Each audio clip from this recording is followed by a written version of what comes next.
नमस्कार दोस्तों और स्टडी विद ज्ञान प्रकाश में आप सभी का हार्दिक स्वागत है। एक बड़ा परिवर्तन आपको देखने को मिल सकता है आने वाले दिनों में यूपी पीसीएस मुख्य परीक्षा में। देखिए, जो लोग यूपी पीसीएस की क्राइटेरिया से परिचित हैं, स्ट्रक्चर से परिचित हैं और जो चेंजेज हुए हैं उसको भी जानते हैं, उनके लिए तो नहीं, लेकिन जो लोग अभी मुख्य परीक्षा में नहीं बैठ पाए हैं, किसी भी कारण से प्री क्रैक नहीं हुआ या फिर मुख्य परीक्षा में बैठने का किसी कारण से अवसर नहीं मिला, तो उनके लिए एक बड़ा और सरल परिवर्तन होगा। यहाँ पर देखो, एक बात आपको बता दें कि जो यूपी पीसीएस की परीक्षाएं होती हैं, इसके बाद जो पद होते हैं वो जनरलाइज होते हैं। ऐसा नहीं होता है कि उसमें आपसे किसी विषय के एक्सपर्ट मांगे जाते हैं। मतलब ये कि कोई भी विषय हो, अगर आप उसको लेकर परीक्षा में बैठते हैं, परीक्षा क्वालिफाई करते हैं, तो वही पद होते हैं जो कि सबको मिलते हैं। ठीक है, तो यहाँ पर जो चेंज होने वाला है वो ये है कि जो लोग अभी तक मुख्य परीक्षा में नहीं बैठे हैं, उनको जो विषय की तैयारी करनी पड़ती है, जिसको आप लोग ऑप्शनल कहते हो, ऑप्शनल को हटाने की बात चल रही है और इसके लिए आयोग ने सरकार को पत्र भी लिखा है। ठीक है, तो ये जानकारी बिल्कुल पक्की है, लेकिन अभी चेंजेस कब से अप्लाई होंगे इसके बारे में कुछ ठीक ठीक डेटा उपलब्ध नहीं है। वैसे मुझे लगता है कि अभी 2-4 साल बाद ही ये सब हो पाएगा, क्योंकि अभी 2018 में जो स्केलिंग की प्रॉब्लम हुई थी, स्केलिंग पर ही अभी आयोग अपने मुद्दे को साफ नहीं कर पाया है। दूसरी बात यह कि स्केलिंग की वजह से ही विषय को हटाने की बात भी की जा रही है। सारी बातें मैं आपको थोड़ा सा क्लियर कट समझाना चाहता हूँ। और देखो, जो लोग स्ट्रक्चर समझते हैं, जो बदलाव हुए वो जानते हैं, उनके लिए नहीं। जो लोग नहीं जानते हैं उनको थोड़ा सा मैं आपको बताना चाहूँगा। देखो, जो यूपी पीसीएस की परीक्षा होती है, इसमें क्या होता है कि एक प्री की परीक्षा होती है, इसमें 2 पेपर रहते हैं, ये तो आप लोग जानते हैं। फिर मेंस की परीक्षा होती है। मेंस में पहले क्या होता था, पहले हिंदी या अंग्रेजी में से कोई एक पेपर आपको देना पड़ता था। मेंस की बात यहाँ पर हो रही है और ये क्वालिफाइंग होता था। दूसरा पेपर जो होता था वो किसका होता था, निबंध का होता था। इसमें आपको निबंध लिखने पड़ते थे। तो इसके बाद 2 पेपर जीएस का होता था, मतलब जो तीसरा और चौथा पेपर होता था ये जीएस का होता था, जीएस फर्स्ट और जीएस सेकेंड का। और क्या होता था, जो 5वां, 6वां, 7वां और 8वां पेपर होता था, इसमें आपके 2 विषय होते थे। ठीक है, सब्जेक्ट 1 का फर्स्ट पेपर, सब्जेक्ट 1 का सेकेंड पेपर। जो भी सब्जेक्ट आप चाहें चुन सकते हैं, जरूरी नहीं कि आपने स्नातक में पढ़ा है, हिंदी नहीं पढ़ी आपने, फिर भी आप चुन सकते हैं। और इसके बाद जो दूसरा विषय होता था उसमें भी 2 पेपर होते थे, सब्जेक्ट 1 का फर्स्ट पेपर और सब्जेक्ट 2 का फर्स्ट पेपर और सब्जेक्ट 2 का सेकंड पेपर। तो इस प्रकार से 8 पेपर आपको देने होते थे। बाद में क्या हुआ, बाद में एक चेंज अप्लाई किया गया कि जो मेंस की परीक्षा होगी उसमें सिर्फ हिंदी कर दिया गया, इंग्लिश को हटा दिया गया। ए से अभी भी है। जीएस के 4 पेपर कर दिए गए, GS first, GS second, GS third और जीएस फोर्थ। ठीक है, और जो आपका विषय था, जो कि 2 विषय थे, उसको हटाकर एक विषय कर दिया गया। उसके 2 पेपर अब अप्लाई होते हैं। अब जो चेंज होने वाला फ्रेंड्स, वो चेंज क्या होगा कि मुख्य परीक्षा जो होगी उसमें क्या रहेगा कि एक तो हिंदी रहेगी, ए से भी रहेगा, और जीएस के जो 4 पेपर होते हैं, फर्स्ट, सेकेंड, थर्ड और फोर्थ, ये रहेंगे। बस यहाँ से आपका जो ऑप्शनल होता सब्जेक्ट, इसको हटाने के लिए आयोग जो है तैयारी कर रहा है। क्यों? क्योंकि होता ये है कि बहुत सारे जो स्टूडेंट होते हैं, जैसे मान लेते हैं कोई मैथ से आता है, कोई फिजिक्स से आता है, कोई केमिस्ट्री लेकर आता है, कोई हिंदी से आता है, कोई मतलब लोक प्रशासन लेकर आ गया है। तो क्या होता है कि स्केलिंग करते समय किस विषय के अंक बढ़ाए जाएं, किस विषय के अंक घटाए जाएं, वो मुश्किल होती है। तो स्केलिंग को लेकर भी 2018 से अभ्यर्थी जो हैं वो परेशान हैं। तो अब ये जो विषय ही नहीं रहेंगे तो स्केलिंग का प्रॉब्लम ही नहीं होगा। सभी लोग समान विषय लेकर परीक्षा देंगे तो समान अंक सबको प्राप्त होंगे, किसी को कोई गिला शिकवा नहीं होगा। तो बस इसीलिए यहाँ पर विषय को हटाने की बात कही जा रही है। हालांकि मामला जो है वो सरकार के पास गया है, गवर्नमेंट के पास गया है, और अगर मंजूरी मिल जाती है तो आपको पीसीएस परीक्षा में एक बड़ा चेंज देखने को ये मिलेगा कि कोई भी विषय आपको नहीं चुनना पड़ेगा, नो सब्जेक्ट, सिर्फ आपको हिंदी, ऐसे और जीएस के 4 पेपर देकर आप मुख्य परीक्षा पास कर लेंगे।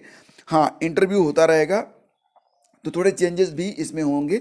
हालांकि ये सारी बातें जो मैं आपको बता रहा हूँ ये अभी अप्लीकेबल नहीं है, आने वाले समय में अप्लाई करने की बात चल रही हैं। आप अपनी राय जरूर दीजिएगा कि अगर आप न्यू एस्पिरेंट हैं तो ये चेंजेस आपके हिसाब से अच्छे हैं या बुरे हैं, मैं आपकी राय भी जानना चाहूँगा। हालांकि मुझे लगता है कि ये एक अच्छा प्रयास है और सभी के लिए समान स्तर और समानता प्रदान करने वाला रहेगा, क्योंकि विषय नहीं होंगे तो स्किलिंग का कोई मतलब जो बार बार मुद्दा उठता है वो मुद्दा ही नहीं उठेगा। और जो सब पढ़ेंगे, चाहे आप साइंस के हों, चाहे आप आर्ट के हों, चाहे आप जिस भी विषय से हों, पढ़िए और एग्ज़ाम दीजिए और पीसीएस क्रैक कीजिए और पीसीएस बनिए। ठीक है, तो आपकी राय मैं जानना चाहूँगा, कमेंट करके बताइएगा आप क्या सोचते हैं इस बारे में। और देखो, लोकसभा चुनाव से पहले शिक्षकों की बड़ी भर्ती होगी। बेसिक और माध्यमिक शिक्षा में भी बड़ी संख्या में रिक्त पद हैं। तो यहाँ पर मामला क्या है? मामला है उत्तर प्रदेश में प्राइमरी शिक्षक भर्ती का। प्राइमरी शिक्षक भर्ती के बारे में यहाँ पर डेटा जो है अब कलेक्ट होने स्टार्ट हो चुके हैं। और लोकसभा चुनाव आपको पता ही है 2024 में होने हैं, तो 2024 से पहले पहले मतलब ये कि 2022 तो खत्म है, 2023 और फिर 2024, तो अगले 12 महीने में आपको एक बड़ी प्राइमरी में शिक्षक भर्ती देखने को मिलेगी। तो अभी तक फिलहाल जो जानकारी मिल रही है उसके मुताबिक 51,000 तो कंफर्म पद है। उसके बाद भी बहुत सारे पद रिक्त हुए हैं, क्योंकि 51,000 वाला जो डेटा है ये काफ़ी पुराना है। तो अब आने वाले समय में जो लोग बिल्कुल जो है परेशान थे कि मतलब प्राइमरी में शिक्षक भर्ती नहीं हो रही है तो क्या किया जाए, तो अब जो है आप लोग थोड़ा सा हैप्पी हो जाइए। 2023 में आपको एक बड़ी शिक्षक भर्ती भी देखने को मिल सकती है, जो कि प्राइमरी के लिए होगी। योगी आदित्यनाथ ने वर्ष 2017 में शिक्षकों के खाली पदों पर नियुक्ति के आदेश दिए थे, और अब तक प्रदेश में 1,64,000 से अधिक अध्यापकों को तैनाती भी दी गई है। एक बात और भी, ये मैं बस ये प्रार्थना करना चाहता हूँ कि सुप्रीम कोर्ट से जो मामला है क्लियर हो जाए। ठीक है, सुप्रीम कोर्ट में ये जो बीटीसी और बीएड का मैटर चल रहा है वो जितनी जल्दी क्लियर होगा उतनी जल्दी जो है नए नियम कानून बनाने के बाद जो है फटाफट जो वैकेंसी आ जाएगी। तो बस यही प्रार्थना करिए और ये प्रयास करिए, जो लोग भी सुप्रीम कोर्ट में देख रहे हैं मैटर को, सरकार भी देख रही है और साथ ही साथ जो एस्पिरेंट लगे हुए हैं उसमें, तो उन लोगों को यही कहना चाहूँगा कि इस मैटर को जितनी जल्दी क्लियर कर दिया जाए उतना ही बेहतर रहेगा, और उतनी जल्दी ये भर्ती आपको देखने को मिल सकती है। तो फिलहाल जिन लोगों के मन में ये डाउट था कि प्राइमरी में शिक्षक भर्ती कब आएगी और कितनी सीटें होंगी, तो मान के चलिएगा कि 60,000 के आसपास सीटें रहेंगी। ठीक है, तो 60,000 पदों पर 2023 में आपको एक नई प्राइमरी में शिक्षक भर्ती देखने को मिलेगी, क्योंकि 2024 में लोकसभा का चुनाव है। तो सारी बातें यहाँ पर बिल्कुल स्पष्ट हो गई होंगी। अभी भी कोई डाउट है तो कमेंट करिएगा। दूसरी बात यह कि सीटेट के लिए आवेदन शुरू हो चुके हैं। 31 अक्टूबर से लेकर 24 नवंबर तक आवेदन चलेंगे। फीस थोड़ी सी ज़्यादा है, लेकिन अगर आपको आवेदन करना ही करना है तो आप आवेदन कीजिए। परीक्षा उसी प्रकार से होगी, ऑनलाइन होगी। एडमिट कार्ड पर आपके परीक्षा केंद्र की जानकारी रहेगी और लाइफ टाइम वैलिडिटी रहेगी। यह एलिजिबिलिटी वही है जो एलिजिबिलिटी अभी तक रही है, उसमें कोई बदलाव नहीं किया गया है। और इसी के साथ ये भी है कि जो लिंक है वो एक्टिव हो चुका है। नए नियम आपको पता ही हैं, अगर मनपसंद शहर में आपको परीक्षा देनी है तो फटाफट आवेदन आज ही कर डालिए, क्योंकि छोड़ने से कोई फ़ायदा है नहीं। तो अगर आप छोड़ेंगे, देर करेंगे, तो वही होगा कि कहीं दूसरे शहर में जाना पड़ेगा। तो उस मुश्किल से ये मुश्किल उठा लीजिए। अभी आराम से वेबसाइट भी चल रही है। एप्लीकेशन फॉर्म भरते समय बस आपको अपना ये देखो लॉगिन पेज होगा, यहाँ पर ये एक बार आप अपना रजिस्ट्रेशन कर देंगे, उसके बाद आप यहाँ से लॉगिन कर सकते हैं। और रजिस्ट्रेशन करने से पहले डाउनलोड इन्फॉर्मेशन बुलेटिन आपको टेलीग्राम चैनल स्टडी विद ज्ञान प्रकाश पर भी भेज दिया गया है, वहाँ से जाके डाउनलोड कर लीजिए। फीस के बारे में जो जानकारी है वो मैं आपको उपलब्ध करा देता हूँ। देखो, 1,000 रुपये एक पेपर और 1,200 रुपये दोनों पेपर। मतलब अगर आप सिर्फ प्राइमरीली आवेदन करना चाहते हैं, जो एक पेपर देना चाहते हो तो 1,000 फीस लगेगी, दोनों पेपर देना चाहते हो तो 1,200 रुपये फीस लगेगी। और इसके अलावा जो लोग रिजर्व कैटेगरी के हैं उनकी फ़ीस लगभग आधी है। सारी जानकारी आपको वेबसाइट से मिल ही जाएगी, और आवेदन करना चाहते हैं तो आवेदन फटाफट कर दीजिए। दूसरी बात यह कि उत्तर प्रदेश लोक सेवा आयोग ने सम्मिलित राज्य अभियंत्रण सेवा परीक्षा 2021 के तहत सहायक अभियंता यानी कि असिस्टेंट इंजीनियर एई कृषि पद की लिखित परीक्षा का परिणाम संशोधित कर दिया है। इससे क्या हुआ है कि पूर्व में सफल घोषित किए गए 27 में से 15 अभ्यर्थी बाहर हो गए हैं, 22 नए अभ्यर्थी अंदर हो गए हैं। तो परिणाम संशोधित हुआ तो डेफिनेटली ये चेंजेज आने थे सामने। तो भर्ती के विज्ञापन के अनुसार एई कृषि पद के लिए केवल स्नातक कृषि के अभ्यर्थी अर्ह थे, जबकि इस पद के लिए सिविल मैकेनिकल कृषि अभियंत्रण की समेकित श्रेष्ठाक्रम के आधार पर कुल 27 अभ्यर्थी साक्षात्कार के लिए सफल घोषित कर दिए गए थे। गलती सामने आई तो चेंज करना पड़ा, चेंज हुआ है, और अब जो पूरा मैटर है वो आपके सामने है।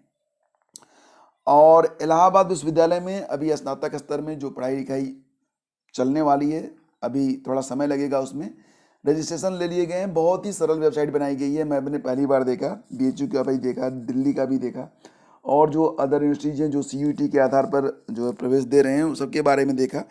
इलाहाबाद विश्वविद्यालय ने सिर्फ एक पन्ने का गूगल फॉर्म जैसा फॉर्म बना के अपलोड कर दिया था, आगे कोई स्टेप ही नहीं दिया, बस एक सिंपल सा जो है मांग लिया था।